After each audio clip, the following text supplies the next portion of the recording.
Do you have an earliest musical memory, a moment? Sorry. An early what? An earliest musical memory, a moment from your childhood where music started to play an important role in your life? I remember pretty specifically the first musical memory that I have is my grandmother, who was from Sicily, would sing to me and on her knees, so I must have been 2 years old. And then the next musical memory I have is listening to Mary Poppins on a record player. Oh, wow. And I remember supercalifragilisticexpialidocious. But for some reason, I had this image of a vampire singing it. I don't know why. And then I remember listening to I Want to Hold Your Hand, this single, probably pretty close to when it came out. So those are the memories I have, the earliest ones. I just loved music and always sang it. I loved my elementary school teacher who taught music, Mrs. Loftus. She taught us a lot of American folk music. And I think that's when I first realized how much I loved music. It was in probably first grade. Was there a defining moment for you where music became a career option, where that's the road that was the road you decided you wanted to go down? I never remember making the decision to make it a career. It was kind of a way to survive. And I wanted to leave my hometown, and I wanted to be an artist of some sort, but I thought I'd be a visual artist. And I took time away from going to college, and I joined a band, and we started traveling, and I just thought that it would be a great way to get away from home and to meet people and to live the life of an artist of some sort. So that's sort of what I did. And I didn't really make a decision to study music or to be a musician. Would you say you were a confident stage performer right from the very beginning? No, I was horrified. Really? From the beginning. It was a kind of madness that had to come over me to be able to be on stage. It was so against my personality. You were at a very young age when 10,000 Maniacs began to attract attention and notoriety. How well do you think you adapted to that situation at such a young age? Was it all a bit overwhelming? I think I just pretended it wasn't happening. We signed to a major label when I was 19, and I remember I didn't even ever go out to dinner with the people from the record company that were courting us. I just would be so excited to be in Manhattan, and I had a boyfriend, and I didn't pay any attention. And I remember people saying I was pretty foolish, but I think that's probably how it was easier to manage. Yeah. To just ignore it. And like I said, I never thought of it as a career. So everything that came along was just an interesting development in my plan to escape from my hometown. I've read you quoted as saying you felt like a kid sister in that band. Were the others aware that you felt that way? Yeah, and they treated me like a kid sister. Did they? John Lombardo was 12 years older than me, and the rest of the band was 5 or 6 or 7 years older than me. So there was, quite an age gap. And I think they felt much more experienced, and they just thought I was kind of naive, I guess, coming from a small town, but I managed. Was there a moment when you knew it was time to go? Yeah, when we were doing the pre-production for Our Time in Eden, I just realized I got a lot more satisfaction out of writing songs by myself, and I really dreaded bringing them to the band because I didn't want to have to ask if they were good enough or if anybody wanted to participate in making them into recorded songs. I just wanted to record my own music. Sure. You did give the band quite a good deal of notice, didn't you, of your intention to leave? I told them when we were writing the album that I would finish the album, record it, and do a 1-year tour, and then I would leave. So it ended up being 2 years' notice. Was that a difficult time for you during that period, knowing that you were virtually waiting for that next stage of your career to begin? Was it a frustrating period for you? No, actually, it was pretty liberating, and I think the band got along the best we ever did. And I think what happened was everyone began to really appreciate every aspect of being in 10,000 Maniacs because we knew it had an end. I mean, most people in bands don't know when the end is coming. It's kind of like a family. And then they usually end in explosive events, and, you know, people go their separate ways, and it's all kind of a shock. But it was, I think, an interesting way to... And they ended up staying together and being 10,000 Maniacs without me. But I think just knowing that a certain epic or era was ending was actually really good for us. Have you remained for me? Sure. Oh, absolutely. I was good that I knew when the end was coming. Were you already writing songs for your solo material during that time? No, I was too busy finishing up 10,000 Maniacs. Have you remained a fan of the music the band has made since you left? Not really. No? No, I have to be honest. I haven't listened to them too much.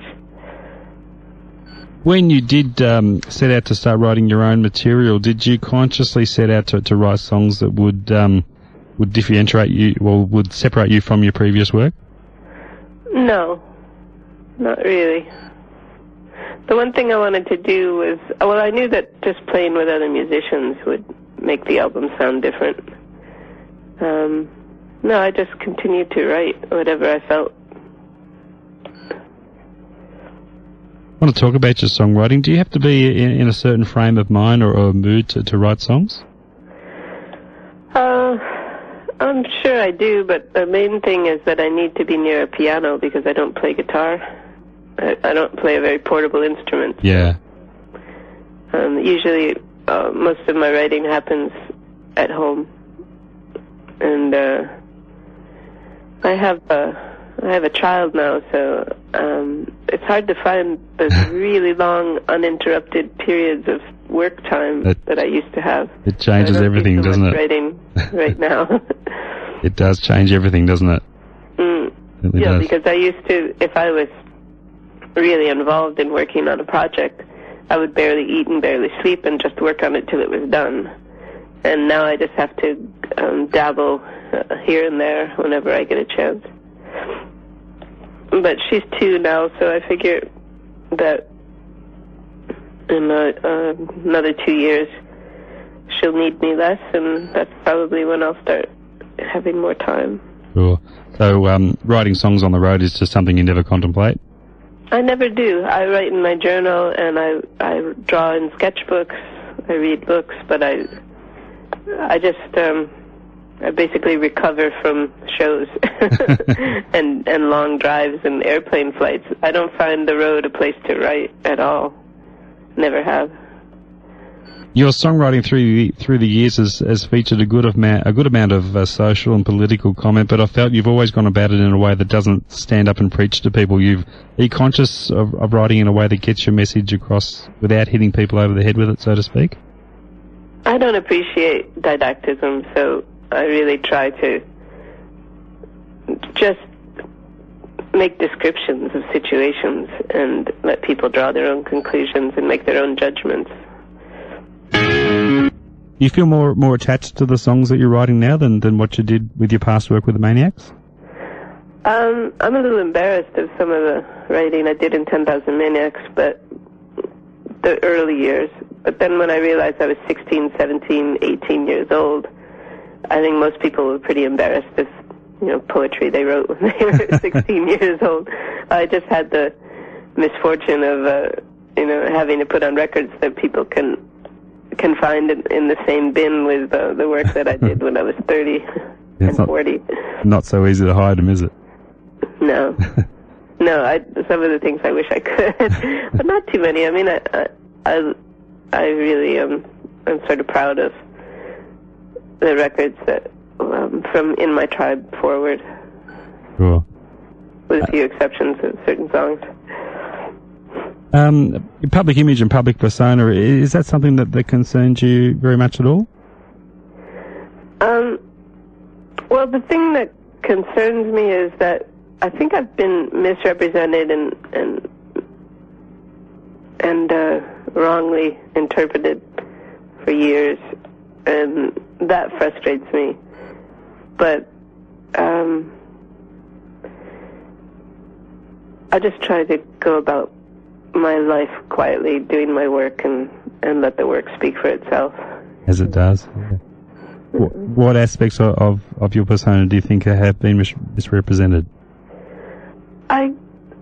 I've sort of gained, because of the serious content of some of the songs that I've written over the years, and the fact that I participate in benefit concerts a lot, and I'm strong supporters of causes.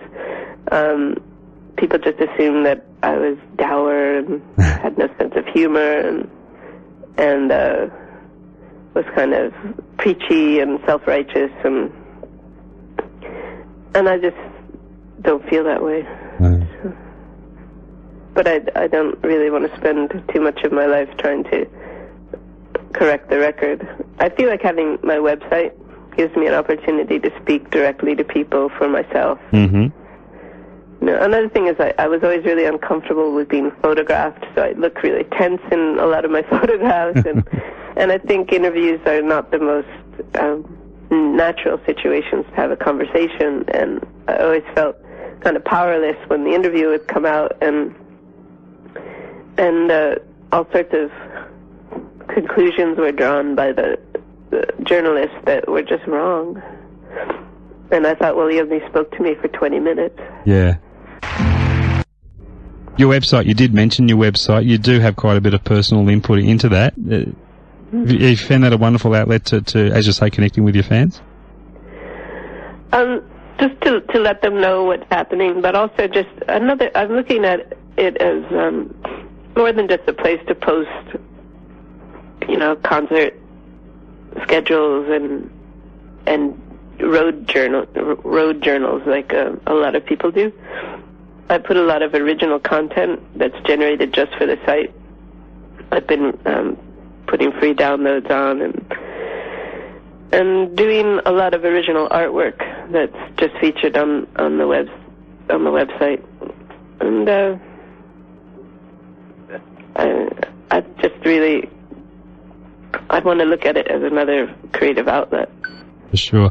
I noted some comments you posted on there recently regarding record companies and how the internet is bringing about their demise.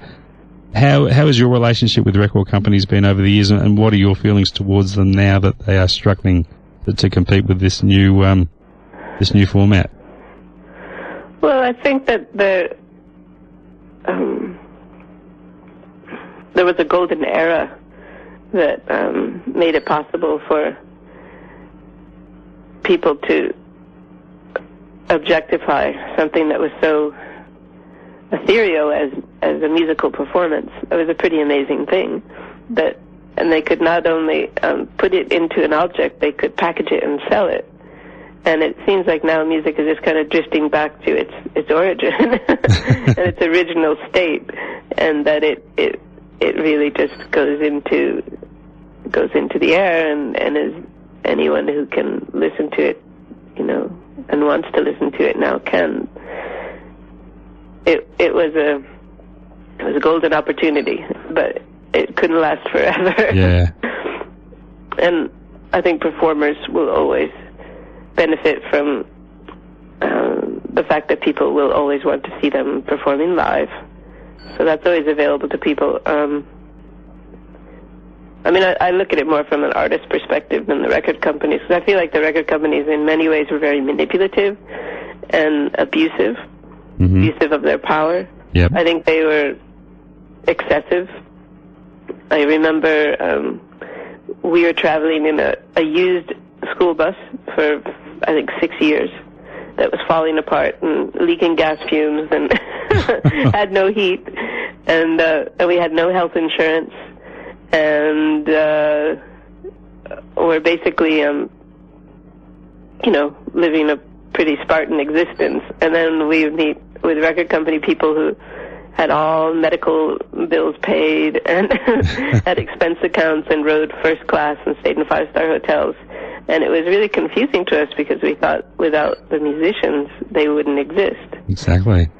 But So coming from, the bottom up and seeing the way that record companies operated and, being forced to make videos that we didn't want to make that had budgets twice what our recording budgets were, To spend three months making an album and then spend twice that amount of money in a one-day video shoot that MTV wouldn't play, but we were responsible for paying for it out of our record royalties. Things like that. It got really frustrating over the years, but I think in the end, I benefited greatly from, the big web of distribution and publicity, and I can only complain so much, but I did get to see it from the inside, and it was pretty rotten. It was pretty rotten to the core, and the payola to the radio stations, and I don't know. I'm glad I'm done with it. So you have mixed feelings now towards looking at record companies and seeing how they're struggling a bit now. You sort of have mixed feelings about that. Mixed feelings, yeah, because I met many people who got into the music industry because they really loved music and they wanted to participate in some way, and they're struggling, and that's sad. A lot of people that I know who worked at Elektra just lost their jobs. Elektra doesn't exist anymore. The label that I was with for almost 20 years is gone, and was folded into Time Warner, and that's what I'm sad about. Is the individuals. Individuals, yeah. But as an organization, it was corrupt. So I think it's also suffering from a lot of its own intrinsic flaws. In addition to this, the technology is moving forward. It really is. It really is. What about yourself as an on-stage performer? Have you noticed changes in yourself as a performer through the years? Just that I don't leap around as much as I used to. I still love to dance, but I think a lot of the frenzied performing is gone. Yeah. And I used to exercise a lot of my anger on stage, and a lot of that anger is gone. Has touring lost its shine a little bit for you now after all these years? Oh, yeah. Just, I spent so many years on the road, and I really appreciate being able to sit still, wake up in the same bed every morning, make my own breakfast, watch the forest turning green out my window. Yeah. And I just felt like I was always leaving people behind. I really enjoy being able to see my friends' children more often than once a year. And my family, just being able to live a more normal, stable lifestyle. Yeah. So I guess it's safe to say you're looking for a quality of live work now rather than a quantity. Yeah, it's a really disjointed existence to live on the road. And I like the consistency that I have now. Just before I'll let you go, is there any type of album that you haven't recorded yet that you've got in your mind that you'd like to do? I have, like a frustrated director, I have so many screenplays in my mind. I have so many different projects that I'd like to do. I get started and do a couple of songs and start working in that direction, and then something else takes my attention away. But, yeah, there are lots of them. And I hope to work on them soon. I don't want to really describe them. Fair enough. Because I just find that by talking about them before they're really formed would kind of bar the process. Cool. And what's coming up for you for the remainder of this year? Oh, let's see. Well, I just bought a new house, so I'm moving, which is exciting. And I'm going to spend some time in Europe. And just keep writing. I mean, just writing at any opportunity I have. I mean, right now there's just not so much to report because I do have a 2-year-old, and I'm mostly just enjoying being her mother and trying to experience that as deeply as I can.